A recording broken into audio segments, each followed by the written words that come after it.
you guys, how are you? Welcome to my channel. It's ellaesco. How are you guys doing? I hope you guys are having a wonderful 2021 already, even though we're only a couple days in. I'm happy to be out of 2020, but I also feel like with losing someone in 2020, I felt like I was leaving something behind, so there was some sadness there, but we'll get into that. I just wanted to do a quick video. I will include just how I achieved this color, a watercolor method. I was so tired doing a bunch of things for New Year's that I didn't get to record the full tutorial, but I at least recorded achieving the color, so I'll include that in this video because it's too short to be like it's full on video. So I hope you guys enjoy that. I'll probably insert that before or after this, but we're gonna get into it and we're gonna go right ahead. So what I wanted to do is just a simple video, just giving you guys some of my New Year's resolutions. I haven't done that in a really long time, and 2020 has been a rough, difficult year for me. So I'm just gonna get right into it. Hopefully you guys have some of the same interests. Number one for 2020, for 2021, something I want to do is I want to grieve in a healthy manner. Now, some of you may not know, but I did lose my grandmother, and my grandmother and I were very close. And not to get sad, because I am able to be grateful about a lot of the moments that we have had and memories that we have together. Some people don't get that, and so grieving is really a weird process, and I don't want to get caught up in emotions or anything like that. So I really do, as far as engaging in continuing therapy, things like that, I want to be able to grieve and go through this process in a healthy manner, because in the grieving process or just any troubling time, you can experience a lot of unhealthy habits, and they can stick with you, and they can last. I've seen bad habits last an entire lifetime, and so that's just not what I want for myself. So that's one thing. The second thing that is very dear to my heart and something that I do want to accomplish in 2021 is just really getting my music out there and off of the ground. 2020 was definitely a difficult year for me, but in a positive way. 2020 was the start of me recording just a little bit about me. I love hip-hop. Hip-hop is my first love. It's something that I've been passionate about since I could speak, literally since I could speak. I could tell you where I was when I fell in love with hip-hop. Like, I don't know if everybody has seen like the movie Brown Sugar, but when I saw that movie as a child, like that was my life. Like that's how I felt. I just love hip-hop in that form. I love the history of it. I love all facets. So I used to be very afraid though to tell people how much I love hip-hop, to tell people that I wanted to make music or that I wanted to rap. And I learned a lot of hip-hop from my mom, so it's like integrated into my life. But I used to be very afraid. Like the only person that I would share my raps with is my mother, which for some people that seems backwards. Like you wouldn't tell your friends, and no, I wouldn't. For me and my mom, it was just kind of like a bonding thing because it's something that she taught me. So yeah, anyways, not to be long-winded, I just really want to work hard. I've already started releasing music. You can check out my SoundCloud, please, ellaesco. Tell me what you think. You can let me know in the comments below. But yeah, I just want to focus more on continuing to write, continuing to go in the studio, and to become a better artist. That's my main goal, honestly, of 2021. I definitely want to do everything that I'm listing in this video, but music and just creating my brand, as far as that goes, is my number one goal. My third goal is to just become more financially responsible. I've learned a lot in 2020. I've learned a lot about saving, and also that has taught me a lot about myself. Just tapping into myself. I've learned a lot of my own habits, and I've learned like okay, well, you buy food when you're sad, and you spend unnecessary money when you're sad, like especially grieving. I feel like I was doing so good, and then I ended up just spending frivolously. I had it, but just spending frivolously, and that's something that's like, you know what?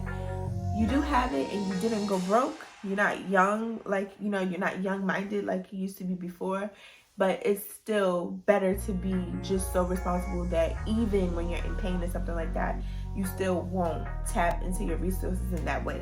And so I definitely want to be more financially sound, and just a little more strict with myself. I've learned a lot in 2020, don't get me wrong. Like, I've learned a lot financially, and made a lot of sacrifices, but I want to make more, because I feel like there's no losing in that. Like, you can never save too much money. You can never be too financially responsible. So that's something that I do want to work on. The fourth thing, and I'll just give 5.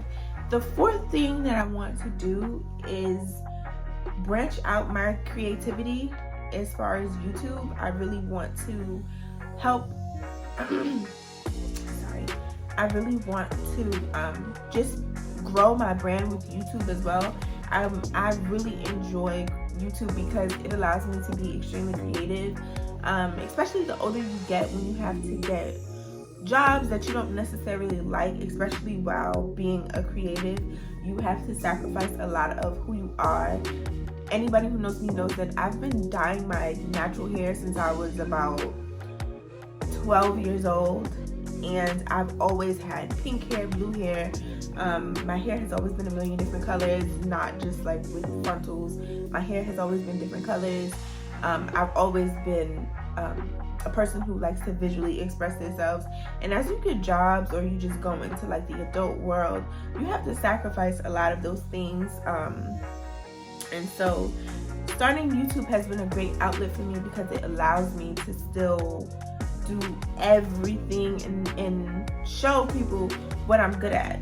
Coloring hair, or just color theory, picking out colors, installing wigs, whether they be synthetic, old, new. It's something that I'm just really naturally good at. It's something I grew up around, and so I love it. It's really an outlet for me, and so I want to grow with YouTube because it really is fun. As far as editing, all those things, like, I just love it, and I can't wait to grow in this regard. So that's also something I'm looking forward to, and just putting out more content and being confident in putting it out there and giving it to you guys. And I know that it's just a matter of time. You put the work in, people will be receptive, and it will work. So that is also a goal of mine. My last goal would have to be to just be more vulnerable and be more social and outspoken. I think people who know me know that I'm really crazy. And you know, like, I'm very lively. If you don't know me, I'm kind of like, you know, resting bitch face, so people think I'm not friendly. And something that I realized, if you're going to be a creative, or if you are, especially if you want to be an artist or a rapper, you have to put yourself out there in a lot of situations. You have to be the first one to speak up. You have to network. You have to build authentic relationships. Well, they don't always have to be authentic, but, you know, you have to build relationships in different industries, in different rooms, in different spaces where you're not comfortable, and that's something that I need work on. I'm like the type of person who, if you don't know me, you probably won't have a conversation with me.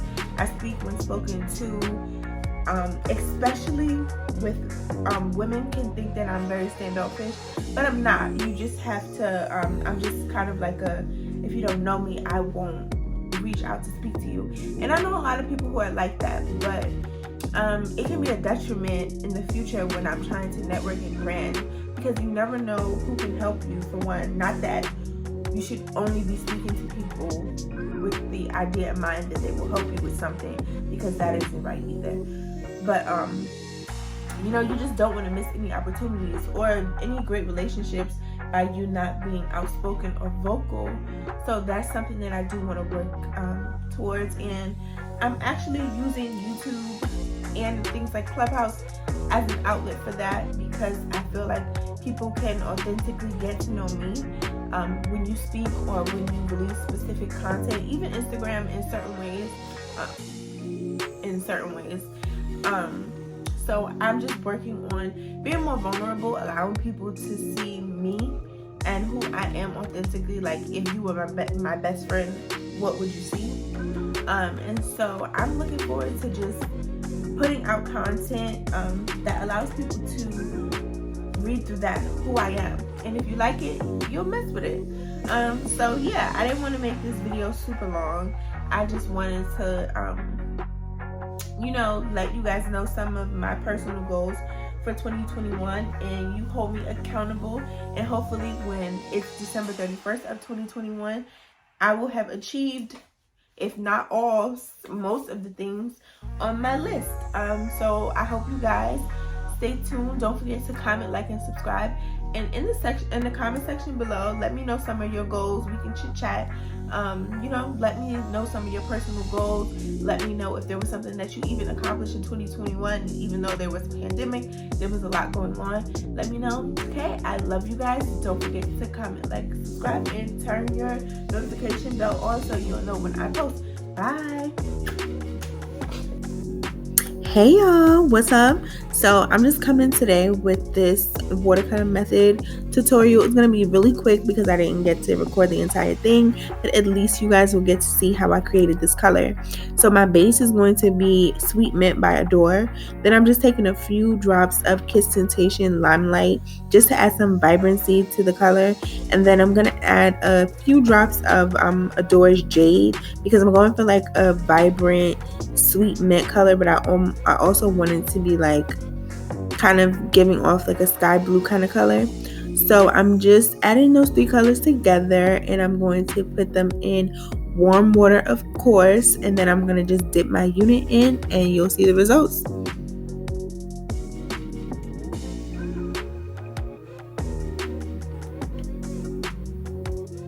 Just another tip, I know there are a lot of tutorials about watercolor method, but something that people seem to forget to mention is when you're dipping your unit into the watercolor, you want to make sure that you're bringing it out of the water and you're just checking to make sure there aren't any light patches or like patches where the color isn't distributed evenly. So if that happens, you can continue to add color into the water, or you can just leave the unit in, but you want to make sure you get all of those spots that are light or just miscolored.